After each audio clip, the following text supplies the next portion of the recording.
मार घेऊ झेड घेऊ बुके टेंगुळ कोलगेट पॅटर्न महाराष्ट्रात असताना तर 100% घरोना घरी माहीत असणार सध्याच्या काळात. कारण की भाई त्या बहिणी किती संकट केले त्याच्या जीवाला माहिती.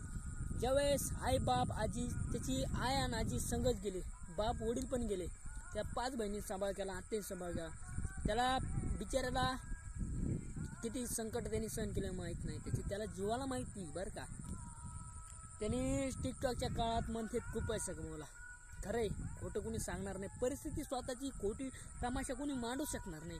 कारण की ती परिस्थितीतून तो गुजारला असणार, त्याच्यातून गेला असणार आहे. कारण की लोकांनी त्याला खूप लुटलं, खूप केलं, खूप काय म्हणते इग्नोर केलं, सगळं केलं, त्यांना नाव ठेवलं, त्याच्या चाऱ्यावसकट नाव ठेवलं, त्याच्या काय म्हणते ते त्याच्या कामावसकट नाव ठेवलं. लोकांनी त्याला कशाचा सपोर्ट केला नाही, पण मात्र त्याच्या काय म्हणतात मेहनतीने त्याच्या कामाने त्याला एक दाखवलं. आज घरोघरी नाही तर अख्ख्या महाराष्ट्रात एकच नाव गाजत आहे, ओनली सूरज चव्हाण. आणि तो बिग बॉसचा विनर होणार.